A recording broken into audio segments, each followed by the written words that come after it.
சர்ச்சைக்குரிய முறையில் பேசிய மூடநம்பிக்கை பேச்சாளர் மகாவிஷ்ணு விமான நிலையத்தில் கைது செய்யப்பட்ட நிலையில் அவரிடம் விசாரணை நடைபெற்று வருகிறது. இதற்கிடையே மகாவிஷ்ணு மீது சட்டப்படியே நடவடிக்கை எடுக்கப்பட்டு வருவதாக பள்ளிக்கல்வித்துறை அமைச்சர் அன்பில் மகேஷ் தெரிவித்திருக்கிறார்.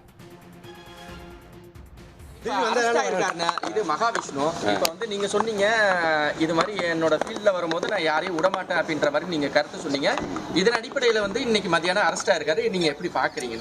சரி, என்னை பொறுத்த வரைக்கும் ஒரு பிரச்சனை வருது அப்படின்னா இமீடியட்டாக அந்த பிரச்சனை நம்ம அட்டன் பண்ணணும்.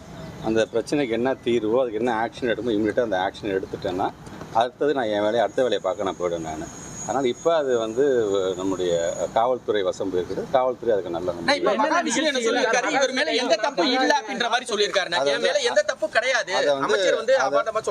அதை மாற்றுத்திறனாளிகள் சங்கத்தை சார்ந்தவங்க ஒரு பெரிய ஒரு அவமானப்படுத்தி இருக்கிறார்கள் அளவுக்கு ஒரு புகாரை அளித்திருக்கிறார்கள்.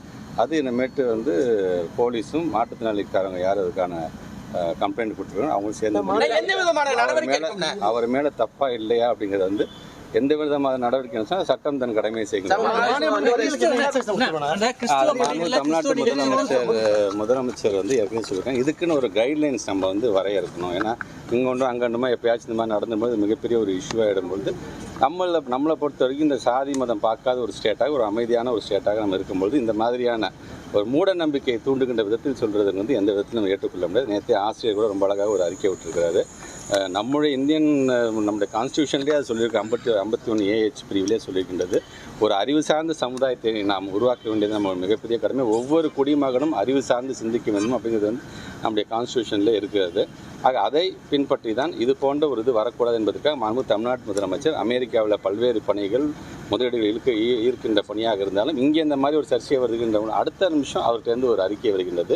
நாங்கள் இனி இந்த மாதிரி பள்ளிக்கூடத்தில் நடக்கும்பொழுது ஒரு கைட்லைன்ஸோட யார் யார் பேசணும் எந்த விதமான நிகழ்ச்சிகள் நடத்தப்பட வேண்டும் அதற்கு என்ன விதிமுறைகள் என்பதை நாங்கள் வரையறுக்க இருக்கின்றோம் என்று சொல்ல மிக விரைவில் அதுக்கான கமிட்டியை நாங்கள் போட்டு அதுக்கு உடனுக்குடன் செய்திகளை தெரிந்து கொள்ள சன் நியூஸ் பெல் ஐகானை கிளிக் பண்ணுங்க.